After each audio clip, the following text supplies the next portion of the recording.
bien dans son job pour parler. Alors, je vais peser mes mots, des expatriés, mais vous allez voir, pas seulement, parce qu'aujourd'hui, les expatriés sont un peu en voie de disparition, et c'est plutôt les contrats locaux qui sont signés par les entreprises. Et on va faire le point, c'est souvent un casse-tête d'ailleurs. On en parle avec Christophe Subtil. Bonjour Christophe. Bonjour Arnaud. Ravi de vous accueillir, directeur stratégie internationale SOS. Alors, vous avez souvent un collègue ou un associé qui vient sur ce plateau pour parler de l'accompagnement médical, qui est un enjeu. Le docteur Guibert, oui. Exactement, mais aujourd'hui, avec vous, on va parler de la situation de ces collaborateurs. Il y a bien une différence entre les contrats d'expatriés et les collaborateurs avec contrats locaux. Il y a une grande différence même d'ailleurs. Oui, bien sûr. Les entreprises actuellement ont tendance à rationaliser leurs dispositifs et à réduire le nombre d'expatriés au sens un petit peu historique du terme, au sens droit du travail du terme, et à s'appuyer davantage sur les collaborateurs locaux. On l'entend et on l'a entendu sur ce plateau, il y a un débat sur le coût. L'expatrié, évidemment, c'est le package, contrat de l'entreprise qui envoie son salarié, l'école. L'idée, c'est quoi? C'est grâce à ces contrats, on réduit un tout petit peu les coûts? Absolument, absolument. Mais les entreprises ont néanmoins le devoir de protéger l'ensemble de leurs collaborateurs, qu'ils soient d'ailleurs missionnaires, qu'ils soient expatriés au sens un petit peu historique du terme, qu'ils soient expatriés sous une forme un petit peu hybride actuellement. En tous les cas, elles ont une obligation de protéger leurs salariés à l'international, qu'ils soient d'ailleurs en déplacement ou qu'ils soient dans leur pays de résidence. Il faut le préciser, c'est du déplacement long qui, pour une mission de réparation, d'audit, ça peut être évidemment un contrat plus long sur 1 année, 2 années, 3 années. Ça, c'est votre mission à SOS International, c'est garantir et protéger les salariés des risques. C'est bien ça votre mission. C'est quoi les risques quand on part à l'étranger?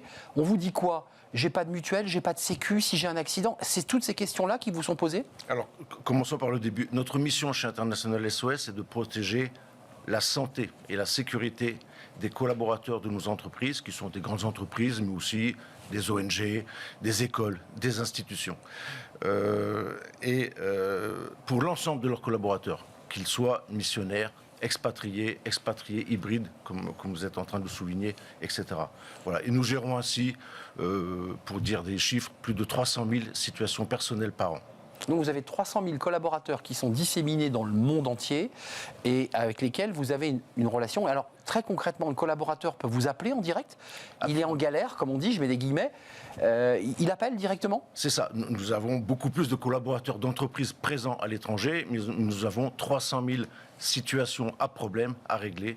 Et effectivement, les collaborateurs de nos entreprises clientes peuvent nous appeler 24 heures sur 24 sur un de nos plateaux d'assistance pour nous confier leurs problèmes, qu'ils soient d'ordre santé, qu'ils soient d'ordre sécurité. Ça va de la recherche d'un hôtel sécurisé à Johannesburg ou en Angola, ou à la douleur thoracique, jusqu'à l'évacuation, comme il faut malheureusement le faire, comme on l'a fait ces derniers mois au Soudan, au Niger, en Israël, etc. Ça, c'est des enjeux de santé d'urgence.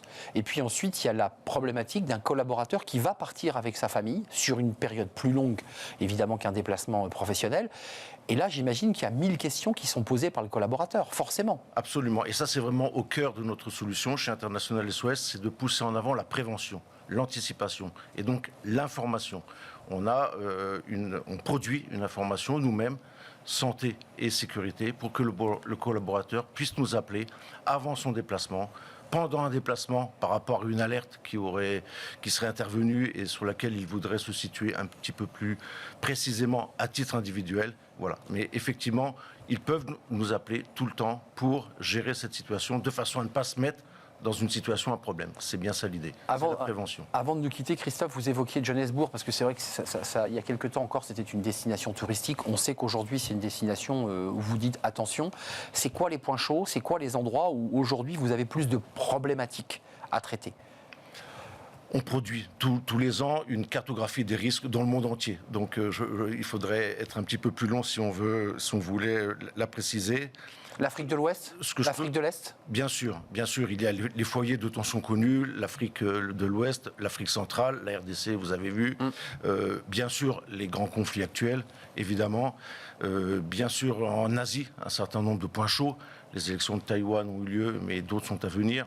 Le Sénégal, pour revenir à l'Afrique, avec très récemment, l'élection qui n'a pas eu lieu.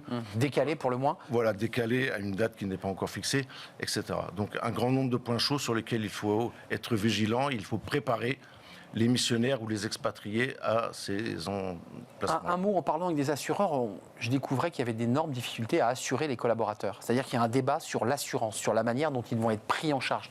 Sur ces sujets-là, quels sont vos outils ?